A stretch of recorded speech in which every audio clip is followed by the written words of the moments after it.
periode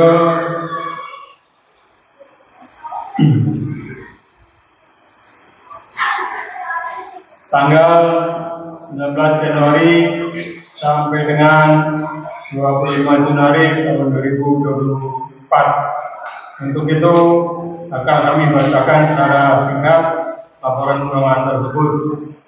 Saldo awalnya adalah sebesar Rp67.776.738. Kemudian ada penerimaan antara tanggal 19 Januari sampai dengan 25 Januari tahun 2024 adalah sebesar Rp1.452.000, yaitu terdiri dari pertama perolehan kotak infak Jumat tanggal 19 Januari tahun 2024 adalah sebesar Rp762.000. Kemudian yang kedua, infak jariah dari muslimin untuk dana operasional masjid sebesar Rp190.000. Kemudian yang ketiga, infak jariah dari Bapak Andi 21 untuk dana operasional masjid sebesar Rp500.000. Saldonya menjadi Rp67.776.738 ditambah penerimaan sebesar Rp1.452.000 menjadi Rp69.228.738. Pengeluaran. Jumlah pengeluaran antara tanggal 19 Januari sampai dengan 25 Januari tahun 2024 adalah sebesar Rp2.136.400, yaitu pengeluaran untuk pembayaran tagihan listrik masjid Nurul Jannah bulan Januari tahun 2024 sebesar Rp869.400, dan pengeluaran lainnya untuk kegiatan rutin, pengajian, dan lain-lain sebagainya. Saldonya per hari ini adalah Rp69.228.738 dikurangi pengeluaran sebesar Rp1.136.400 menjadi Rp62.932.338. Saldo tersebut terdiri dari ketiga item. Item pertama sebesar dana operasional masjid sebesar Rp9.754.043. Item kedua, dana sosial garis miring yatim sebesar Rp18.169.803, dan item ketiga, dana pembangunan masjid sebesar Rp39.168.492. Ini menyangkut laporan keuangan Masjid Nurul Jannah periode 19 Januari sampai dengan 25 Januari tahun 2024. Penyampaian berikutnya kami harapkan para jamaah sekalian yang masih duduk di bagian saf bagian belakang, kiranya dimohon untuk maju ke depan, Pak, mengisi saf-saf yang bagian depan, masih banyak yang kosong. Silakan bagi para jemaah sekalian untuk maju ke depan mengisi saf-saf yang depan yang masih banyak yang kosong. Saf yang bagian belakang nanti diisi oleh para jemaah sekalian yang datangnya agak lambat. Kemudian penyampaian yang berikutnya kami harapkan kepada anak-anak sekalian pada nanti saat khotib sedang berkhutbah di atas mimbar dan kita sedang sama-sama melaksanakan sholat Jumat, anak-anak yang di belakang maupun yang di atas untuk sedikit tertib, tidak berisik, tidak ada yang bicara, sampai dengan selesai kegiatan ibadah sholat Jumat ini. Ini semua dilakukan demi kehusuan kita semua dalam menjalankan ibadah sholat Jumat.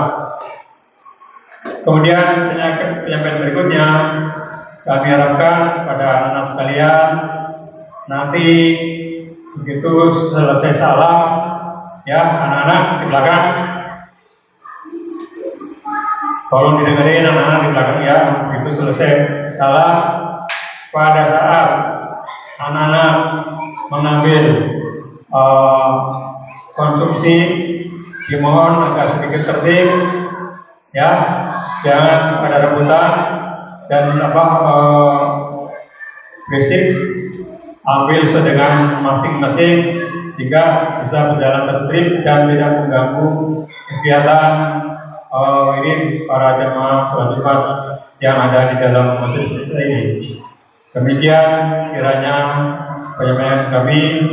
Marilah kita sama-sama melaksanakan kegiatan sholat Jumat bersama.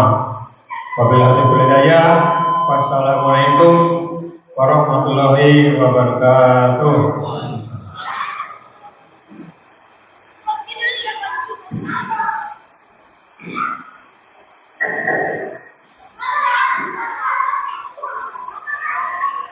Allahu Akbar.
ini mohon perhatian anak-anak yang di belakang, anak-anak yang di belakang ya maupun di atas.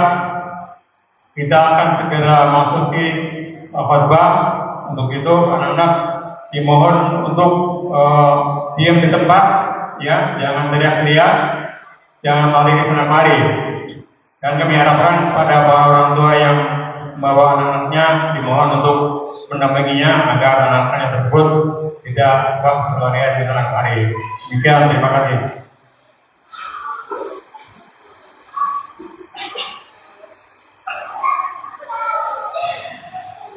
إن الله وملائكته يصلون على النبي يا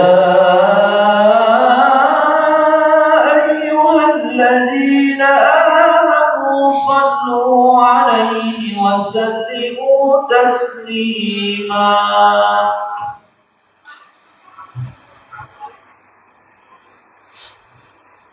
Assalamualaikum warahmatullahi wabarakatuh. Allahu Akbar, Allahu Akbar, Allahu Akbar, Allahu Akbar. Asyhadu an la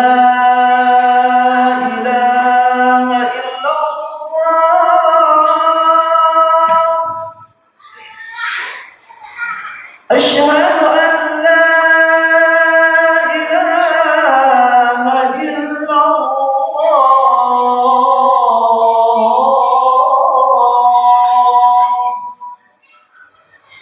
أشهد أن محمدا رسول الله. أشهد أن محمدا رسول الله.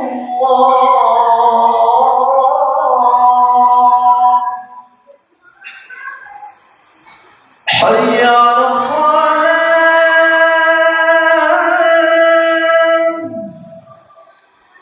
حي على الصلاة،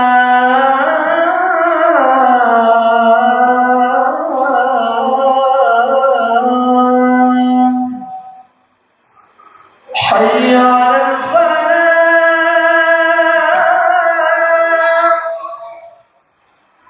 حي على الفلاح.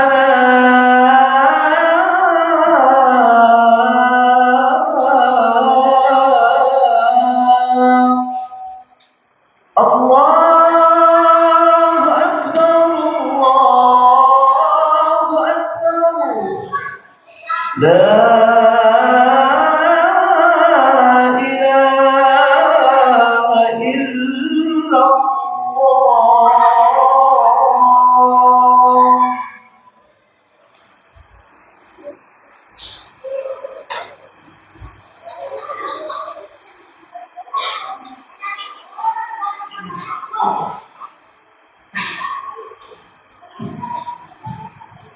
Alhamdulillah alladzi anzala minas samaa'i ma'an fa akhraja bihi minas samarati rizqan lakum. Asyhadu an la ilaha illallah wahdahu la syarika lah wa asyhadu anna sayyidana Muhammadan abduhu wa rasuluhu la nabiyya ba'dah. Allahumma salli wa sallim wa barik ala sayyidina Muhammad wa ala alihi wa ashabihi ajma'in. Amma ba'du fa ya ibadallah, usikum wa nafsi bi taqwallah faqad fazal muttaqun. Aw kama qala Allah ta'ala fi kitabihil karim. A'udzu billahi minasy syaithanir rajim. Bismillahirrahmanirrahim. Ya ayyuhalladzina amanu taqullaha wa qulu qawlan sadida yuslih lakum a'malakum wa yaghfir lakum dzunubakum wa may yuti'illaha wa rasulahu faqad faza fawzan 'azima. Wa qala aidan ya ayyuhalladzina amanu taqullaha wal tanzur nafsum ma qaddamat lighad wattaqullaha innallaha khabirum bima ta'malun. Para hadirin kaum muslimin jamaah salat Jumat yang mudah-mudahan senantiasa mendapat rahmat dan ampunan dari Allah Subhanahu wa taala. Belum 1 bulan kita memasuki tahun baru, tahun 2024. Ini kesempatan buat kita di tahun yang baru ini kita bermuhasabah, kita menghitung diri di usia kita yang kian bertambah ini, mana yang lebih banyak, apakah pahala atau dosa yang kita lakukan. Abu Nawas dalam syairnya mengakui pengakuan dosa. Wahai Tuhanku, aku ini tidak pantas masuk surga, tapi tak kuat pula aku masuk dalam neraka-Mu. Terimalah taubatku dan ampunilah dosa-dosaku. Dosaku bagaikan butiran pasir di tepi pantai. Terimalah taubatku dan ampunilah dosa-dosaku. Jemaah sekalian, kita beruntung sekali sebagai umat muslim. Allah telah menjamin kepada kita, wallahu ghafurur rahim. Allah Maha Pengampun dan Maha Penyayang. Berkaitan dengan itu jemaah sekalian, ada suatu dialog antara Nabi kita Muhammad Shallallahu Alaihi Wasallam dengan para sahabatnya. Dialog ini terdokumentasi dalam sebuah hadis an Abi Hurairah radhiyallahu anhu qala Rasulullah sallallahu alaihi wasallam. Dari Abu Hurairah, mudah-mudahan Allah meridhoinya, bahwa Nabi kita Muhammad sallallahu alaihi wasallam telah berkata, ala adulukum ala ma yamhullahu bihil khataya wa yarfa'u bihid darajat. Nabi kita Muhammad sallallahu alaihi wasallam bersabda jamaah sekalian kepada para sahabatnya, maukah kalian aku kasih petunjuk? Maukah kalian aku beritahu amalan-amalan yang dengan amalan tersebut maka Allah Subhanahu wa taala akan menghapus dosa-dosa kalian dan akan mengangkat derajat kalian. Jamaah sekalian, mendengar tawaran seperti itu dari Nabi kita Muhammad sallallahu alaihi wasallam, para sahabat kompak menjawab. Qalu, mereka menjawab, bala ya Rasulullah. Tentu ya Rasulullah, tentu kami mau sekali mengetahui amalan-amalan apa saja yang dapat menghapuskan dosa-dosa kami dan mengangkat derajat kami. Faqala, maka Nabi melanjutkan dengan sabdanya, isbagul wudu alal makar. Kerjakanlah wudu walaupun dalam keadaan sulit. Tetap sempurnakan mengerjakan wudu walaupun dalam keadaan sulit. Jamaah sekalian, Syekh Ibnu Utsaimin, seorang ulama dari Arab Saudi, dalam kitabnya Syarah Riyadhus Shalihin memberikan keterangan bahwa yang dimaksud dengan dalam keadaan sulit berwudu adalah dalam keadaan cuaca yang sangat dingin, dalam keadaan yang malas, dalam keadaan penuh kesejukan seperti berwudu pada saat qiyamul lail, pada saat sholat subuh di pagi hari. Jemaah sekalian, pada umumnya kita pada saat sahur qiyamul lail sedang asik tertidur di tengah cuaca yang dingin. Tapi orang yang beriman, jamaah sekalian, tetap menyempurnakan wudhu walaupun dalam keadaan cuaca yang dingin untuk mengerjakan sholat. Ini mendapat ganjaran dari Allah, akan dihapuskan dosa-dosanya dan akan diangkat derajat. Para hadirin kaum muslimin jemaah sholat Jumat yang berbahagia, kenyataan yang sering kita lihat, jangankan dalam keadaan sulit, cuaca yang dingin, dalam keadaan panas, terkadang dalam keadaan cuaca yang terang seperti sekarang ini, atau tidak keadaan sulit, banyak di antara kita yang tidak sempurna mengerjakan wudhunya. Padahal jemaah sekalian, Allah Subhanahu wa taala dalam surat Al-Maidah ayat ke-6, ini surat yang kelima dalam Al-Quran, ayat ke-6, ya ayyuhalladzina amanu idza kuntum ila sholati faghsilu wujuhakum wa aydakum ilal marafiq wamsahu bi ru'usikum wa arjulakum ilal ka'bayn. Allah berfirman, Allah berkata, Allah mengajarkan, wahai orang-orang yang beriman, apabila kalian hendak mengerjakan sholat, maka basuhlah wajah kalian, basuhlah kedua tangan kalian sampai siku, sabutlah rambut kalian, dan basuhlah kedua kaki kalian sampai mata kaki. Banyak di antara kita yang duduk membasuh muka itu asal basah, jemaah sekalian. Banyak di antara kita yang duduk tidak sampai siku. Mungkin di antara jamaah ada yang pernah melihat ada orang yang berwudu membasuh tangan, tangan panjangnya tidak digulung. Wudu yang seperti ini tidak sah jamaah sekalian karena tidak sampai siku. Atau mungkin membasuh kaki hanya dikucurkan air, tidak sampai mata kaki.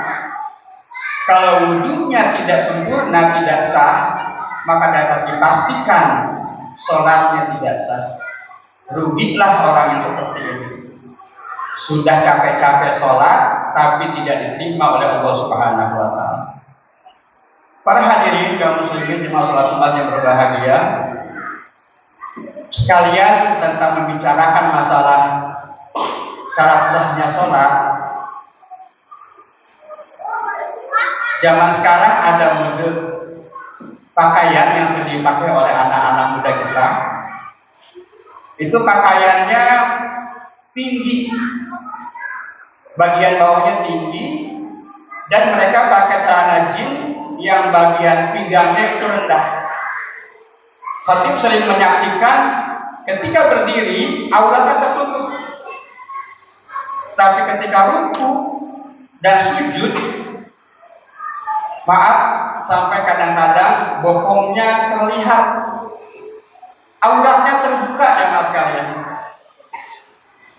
Biasanya ini dilakukan oleh anak-anak muda yang dalam perjalanan, mungkin model pakaiannya seperti itu, sangat disayangkan. Oleh karena itu dalam kesempatan ini kami mengingatkan kepada jemaah yang mungkin berpakaian seperti itu untuk merapikan pakaiannya, jangan sampai auratnya terbuka. Itu sama saja ketika kita pakai kain sarung, kainnya terbuka, berarti tidak sah sholat kita. Jemaah sekalian, yang pertama adalah menyempurnakan wudu walaupun dalam keadaan sulit, apalagi dalam keadaan yang tidak sulit. Yang kedua, Nabi melanjutkan Wa kasratul khuta ilal masajid. Perbanyaklah langkah menuju ke masjid. Memperbanyak langkah menuju ke masjid tentunya untuk melaksanakan sholat, untuk melaksanakan amal soleh, taklim dan sebagainya, itu dihitung oleh Allah Subhanahu wa taala dapat menghapuskan dosa-dosa yang telah kita lakukan dan akan mengangkat derajat kita. Dalam satu hadis disebutkan jemaah sekalian, barang siapa orang yang berwudu di rumah kemudian dia berjalan melangkahkan kaki ke masjid, maka setiap langkah yang dia ayunkan dihapuskan dosa-dosanya dan langkah berikutnya diangkat derajatnya. Beruntunglah kita yang sering melangkahkan kaki ke masjid karena dosa-dosa kita diampuni dan derajat kita diangkat. Jemaah sekalian, banyak di antara kita kaum muslimin tidak melaksanakan sholat wajib di masjid. Dalam satu hadis Nabi memperingatkan, la sholata li jaril masjid illa fil masjid. Tidak sempurna sholatnya orang yang bertetangga dengan masjid kecuali di masjid. Dan keutamaan sholat berjamaah di masjid 27 derajat lebih tinggi dibandingkan dengan sholat sunnah.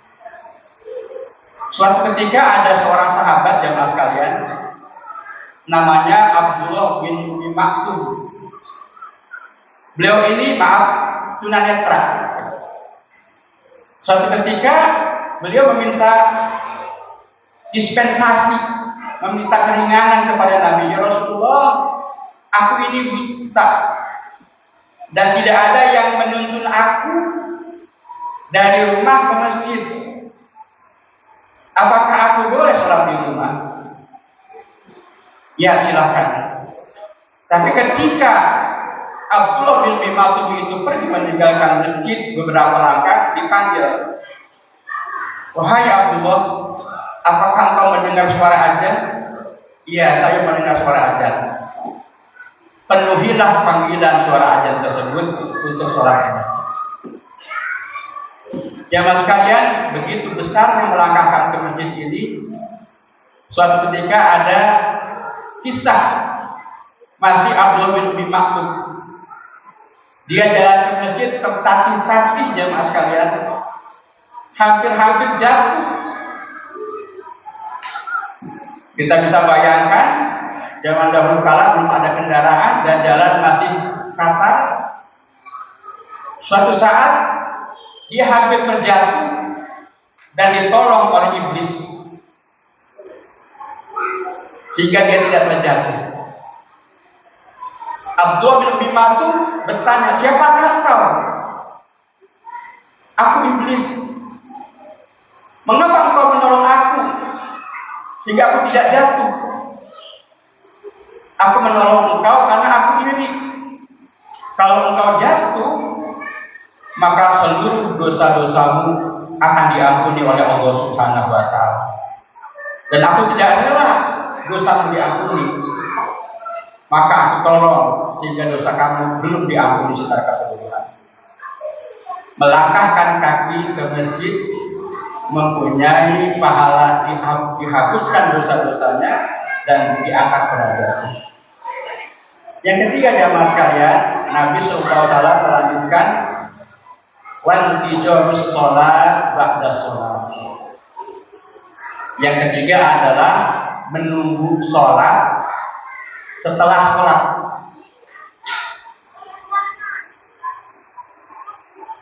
Dalam satu hadis disebutkan jamaah sekalian bahwa siapa orang yang setelah sholat tidak langsung meninggalkan tempat sholatnya, tapi dia berzikir, berdoa, membaca Al-Quran, maka aktivitas dia itu dihitung, diganjar sedang melaksanakan sholat. Dan pada saat itu jamaah sekalian, malaikat mendoakan, bermohon kepada Allah, Allahumma gfir lahu warhamhu Allahumma ghfirlahu warhamhu. Ya Allah, ampunilah dia dan rahmatilah dia. Ya Allah, ampunilah dia, rahmatilah dia. Jemaah sekalian, kalau malaikat yang berdoa, makhluk yang tidak pernah berbuat dosa, selalu taat kepada Allah Subhanahu wa taala, dapat dipastikan doa malaikat akan dikabulkan oleh Allah Subhanahu wa taala. Dalam hadis saya disebutkan jemaah sekalian, apabila orang yang menunggu sholat setelah sholat, maka akan diampuni dosa-dosanya dan akan diangkat derajatnya. Kegiatan menunggu sholat setelah sholat ini jemaah sekalian banyak dilakukan oleh jemaah haji dan jemaah umroh ketika di Masjid Haram atau di Masjid Nabawi di Madinah. Jemaah haji Indonesia setelah sholat asar nggak pulang ke hotel karena jauh atau karena apa, langsung i'tikaf habis asar sampai maghrib, dari maghrib sampai isya. Ini pahalanya adalah diampuni dosa-dosanya dan diangkat derajat. Tapi sayang jemaah sekalian, banyak di antara jemaah haji dan umroh ketika kembali ke tanah air, kebiasaan tersebut tidak dikerjakan lagi. Ini sangat disayangkan. Oleh karena itu minimal jemaah sekalian, kalau kita tidak ada keperluan apa-apa setelah sholat maghrib berjamaah, kita tunggu sampai sholat isya, karena ganjaran pahalanya dihapuskan dosa-dosa kita dan diangkat derajat kita jemaah sekalian. Terkadang kalau kita perhatikan jemaah sekalian, di rumah pun tidak ada kepentingan yang berarti. Kita buru-buru setelah sholat maghrib di rumah makan, nonton TV dan tidak ada. Padahal makan bisa ditunda sampai setelah isya dan seterusnya. Jemaah sekalian, mumpung kita masih diberikan umur kesehatan oleh Allah Subhanahu wa taala di tahun baru ini, marilah kita perbaiki diri kita.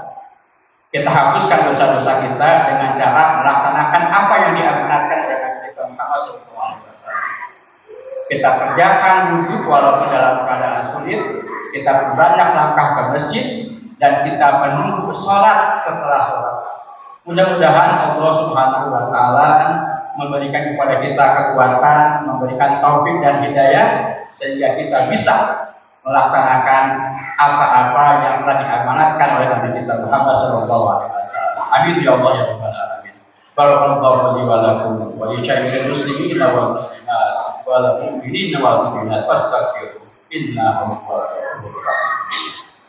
Allahumma salli ala sayyidina Muhammad wa ala ali sayyidina Muhammad.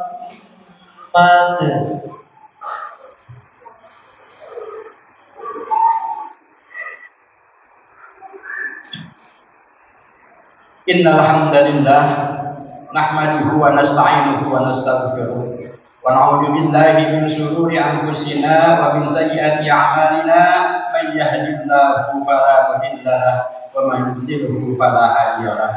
Asyhadu an la ilaha illallah wahdahu la syarika lahu wa asyhadu anna sayyidana Muhammadan 'abduhu wa rasuluhu la nabiyya ba'dahu. Allahumma shalli wa sallim wa barik ala sayyidina Muhammad wa ala alihi wa ashabihi ajma'in.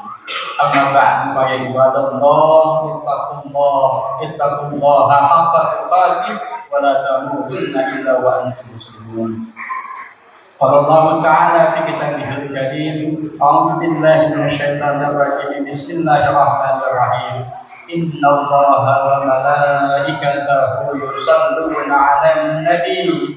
Ya ayyuhalladzina amanu sallu 'alaihi wa sallimu taslima. Allahumma shalli ala sayyidina Muhammad wa ala ali sayyidina Muhammad kama shallaita ala Ibrahim wa ala ali Ibrahim wa barik ala Muhammad wa ala ali Muhammad kama barakta ala Ibrahim wa ala ali Ibrahim fil alamin innaka Hamidum Majid. Allahumma ighfir lil muslimina wal muslimat wal mu'minina wal mu'minat al ahya'i minhum wal amwat. Rabbana iftah bainana wa baina qawmina bil haqqi wa anta khairul fatihin. اللهم إنا نسألك الهدى والتقى والعفاف والغنى اللهم إنا نسألك رضاك والجنة ونعوذ بك من سخطك والنار اللهم إنا نسألك علما نافعا ورزقا واسعا والشفاء من كل داء وسقم برحمتك يا أرحم الراحمين ربنا آتنا في الدنيا حسنة وفي الآخرة حسنة وقنا عذاب النار عباد الله إن الله يأمر بالعدل والإحسان ولذكر الله أكبر أقيم الصلاة الله أكبر الله أكبر أشهد أن لا